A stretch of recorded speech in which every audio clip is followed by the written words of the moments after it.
Hello friends, कैसे हैं आप सब। उम्मीद करती हूँ कि आप सभी खैर आफियत से होंगे।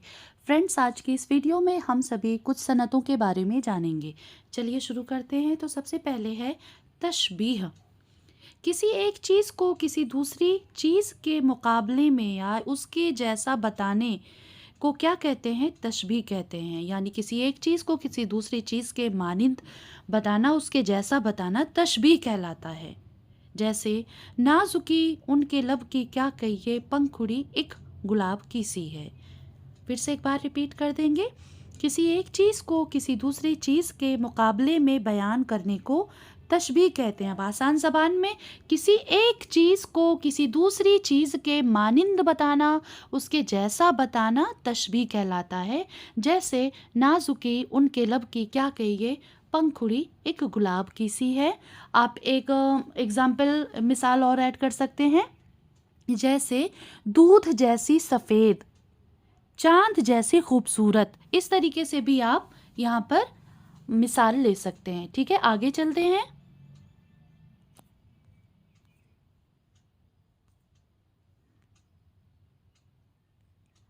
यहाँ पर है सनत तज़ाद। सनत तज़ाद के बारे में हम सभी जानेंगे कि कलाम में यानी कलाम में ऐसे अल्फाज लाए जाएं, ऐसे वर्ड्स लाए जाएं जो मानी में एक दूसरे की ज़िद हों, अपोजिट हों, उल्टा हों। यानी कोई भी ऐसा कलाम, कोई भी ऐसा शेर जिसमें ऐसे अल्फाज हों, ऐसे वर्ड्स हों जो एक दूसरे के अपोजिट में हों, विलोम में हों, उल्टा हों, ज़िद हों। तो ऐसे अल्फाज को क्या कहते हैं? सनत तज़ाद कहते हैं। जैसे ज़मी चमन गुल खिलाती है क्या क्या, बदलता है रंग आसमां कैसे कैसे। अब यहाँ पे देखिए कि ज़मीन का ज़िद क्या होगा, मुतज़ाद क्या होगा? आसमान होगा। ठीक है, क्या होगा? ज़मीन का अपोजिट क्या होगा? यहाँ पे आसमान होगा। फिर से एक बार देख ले। ज़मीन चमन गुल खिलाती है क्या क्या, बदलता है रंग आसमां कैसे कैसे। ठीक है। जैसे मैं ना अच्छा हुआ बुरा ना हुआ, दर्द मिन्नत कशे दवा ना हुआ, मैं ना अच्छा हुआ बुरा ना हुआ। तो ये भी एक सनत तज़ाद की मिसाल है। फिर से एक बार सुन लें। दर्द मिन्नत कशे दवा ना हुआ, मैं ना अच्छा हुआ बुरा ना हुआ। तो यहाँ अच्छा का मुतज़ाद ज़िद क्या होगा? बुरा होगा। आगे चलते हैं।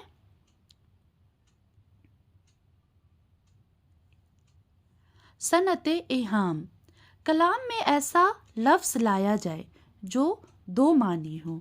एक करीबी मफ़हूम हो जिसकी तरफ फौरी जहन मुंतकिल हो, और दूसरा मफ़हूम बईद हो यानी दूर से हो, जो जिसके बारे में आपको बहुत सोचना पड़े। मफ़हूम हो जो गौर करने के बाद समझ में आए। लेकिन शायर का मकसद मफ़हूम बईद से होता है। यानी जो सनत इहाम होता है, यहाँ शायर का मकसद सिर्फ मफ़हूम बईद के होता है, यानी बहुत गौर व फिक्र करने के बाद समझ में आए। ठीक है। जैसे यहाँ पर दिया है, इन्होंने मिसाल के तौर पर क्या दिया है कि हमसे अबस है गुमान रंजिश खातिर, हमसे अबस है गुमान रंजिश खातिर, खाक में उशाक की गुबार नहीं है, खाक में उशाक की गुबार नहीं है। उशाक मतलब इश्क करने वाला। ठीक है। तो सनत इहाम यहाँ पर पाया जा रहा है, यानी गुबार। यहाँ पे देखिए, गुबार के करीबी मानी है धूल। गुबार कहते हैं ना, गर्द गुबार। तो गुबार के मानी होती है धूल, और मानी बईद रंजिश है। मानी क्या होगा? बईद रंजिश है, और यही शायर की मुराद है। अब हम पढ़ेंगे मुरातुन नज़ीर। किसके बारे में पढ़ेंगे? कौन सी सनत? मुरातुन नज़ीर। शेर में ऐसे अल्फाज लाए जाएं जो आपस में मुनासिबत रखते हों, जो एक दूसरे से बिल्कुल कनेक्ट हों। ठीक है। फिर से, शेर में ऐसे अल्फाज लाए जाएं जो आप आपस में मुनासिबत रखते हों, जुड़े हुए हों। तो ज़मीन चमन गुल खिलाती है क्या क्या, ज़मीन चमन गुल खिलाती है क्या क्या, बदलता है रंग आसमां कैसे कैसे। इस शेर में ज़मीन, चमन, गुल, खिलना, रंग वगैरह तमाम अल्फाज एक ही रियायत और मुनासिबत के हैं। यानी ज़मीन, चमन, गुल, खिलना, रंग वगैरह क्या है? एक ही रियायत के, मुनासिबत रखने वाले अल्फाज हैं। इसे रियायती लफ्ज़ी भी कहते हैं। समझे ना? आगे चलते हैं। मुरातुन नज़ीर आप सबको समझ में आ गया होगा अच्छे से। अब दूसरा है क्या? तजाहिल आरिफाना, तजाहिल आरिफाना सनत हम पढ़ेंगे। कलाम में जब शायर किसी बात को जानते हुए भी ला इल्मी का इजहार करे, यानी कोई भी ऐसा शेर है, कोई भी ऐसा कलाम है जिसमें शायर सब कुछ जानते हुए भी, सब कुछ जानते हुए भी ये दिखाए कि मुझे कुछ भी नहीं पता, तो वहाँ पर क्या होता है, तजाहिल आरिफाना। यानी अब शेर क्या है, मसलन मिसाल क्या है यहाँ पे, मसलन क्या दिया है, सनम सुनते हैं तेरी भी कमर है, सनम सुनते हैं तेरी भी कमर है, कहाँ है किस तरफ किस को है किधर है, कहाँ है किस तरफ को है किधर है। तो यहाँ पर देखें, ध्यान दें, क्या शेर को नहीं पता है कि कमर क्या चीज़ होती है? पता होता है, हर किसी को पता होती है, लेकिन यहाँ पर लाइल्मी का इजहार कर रहा है शायर। आगे चलते हैं, लफ़ो नश्र के बारे में हम सभी जानेंगे। लफ़ो नश्र, ठीक है, शेर में पहले चंद चीज़ों का जिक्र किया जाए, यानी कोई भी कलाम हो, कोई भी शेर हो, उसमें चंद चीज़ों का क्या हो, जिक्र किया जाए, फिर उनकी मुनासिबत को बयान किया जाए, फिर जो चीज़ें बयान की गई हो उसमें एक मुनासिबत दिखाई जाए, ठीक है। मसलन तेरे रुखसार कद, कद वो चश्म के हैं आशिके ज़ार, यहाँ पे देखिए, तेरे रुखसार यानी गाल, कद यानी लंबाई चौड़ाई, चश्म मतलब आँख, यानी ये पूरी एक जिस्म के ऊपर की बातें बता रहे हैं। तेरे रुखसार कद चश्म के हैं आशिके ज़ार, गुल जुदा सर जुदा नर्ग से बीमार जुदा, यानी इस शेर में रुखसार की मुनासिबत से, यहाँ पे देखें, इस शेर में रुखसार की मुनासिबत किससे, रुखसार को किसके जैसे बताया, गुल जैसा, कद से सरू, और चश्म की मुनासिबत से नरगिस को बयान किया, यानी रुखसार को गुल से जोड़ दिया, कद को सरू से जोड़ दिया, और चश्म को नरगिस से जोड़ दिया। तो यहाँ पे जोड़ा जा रहा है ना, मुनासिबत दिखाई जा रही है ना। तो लफ़ो नश्र भी बहुत इजी है, आप सभी से बहुत आसानी से कर सकते हैं। अब हम चलते हैं हुस्न तालील की तरफ।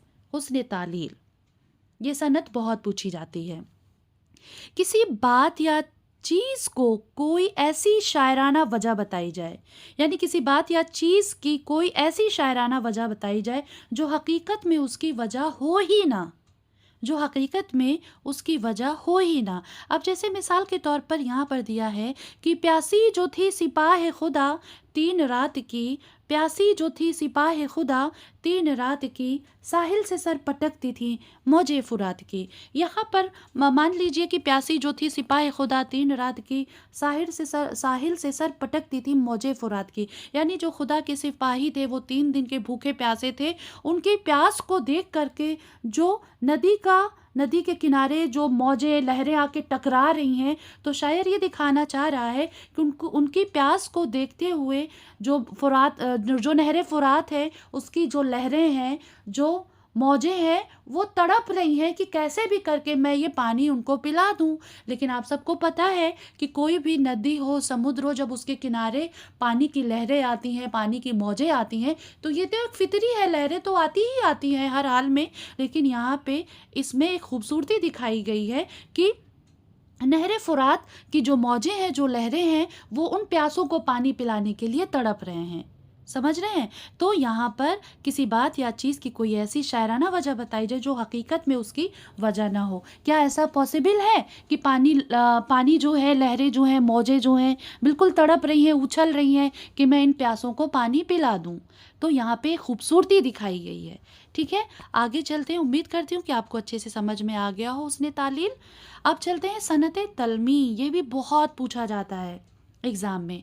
तलमी से मुराद शेर या कलाम में किसी मशहूर किस्से, ध्यान देंगे, वाक़े, किरदार, शख्सियत या मजहबी रवायत या कोई हदीस की तरफ इशारा करना है तो तलमी के अल्फाज बज़ाहिर मुख्तसर हों, लेकिन मुख्तसर होते हैं, यानी तो जो तलमी के अल्फाज होते हैं वो मुख्तसर होते हैं, लेकिन उनके पीछे पूरा किस्सा, पूरी तारीख़ होती है ना।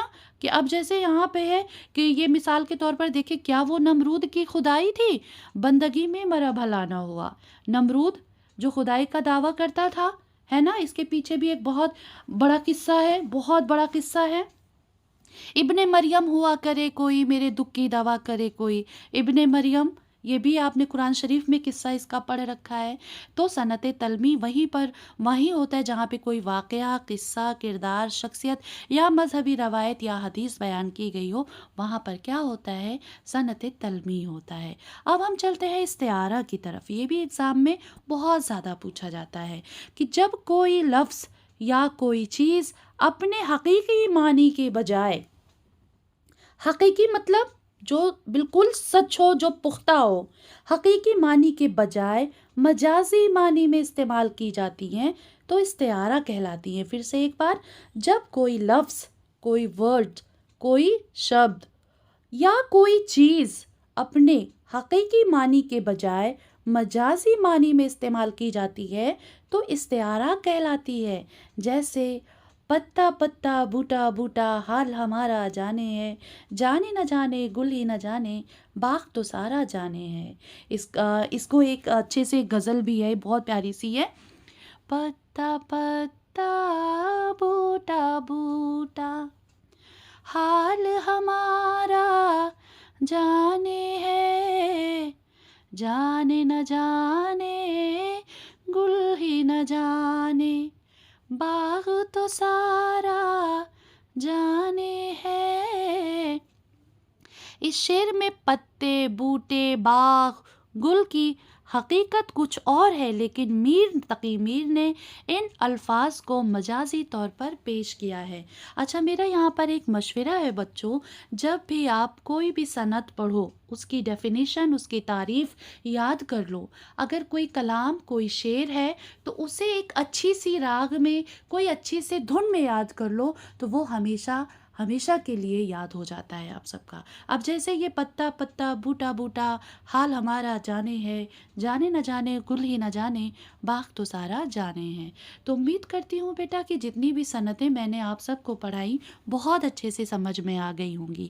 ٹھیک ہے، آپ سبھی سے اچھے سے پڑھیے گا اور ایگزام میں لکھیے گا اور فل مارکس لائیے گا۔ آپ سبھی کا بہت بہت شکریہ۔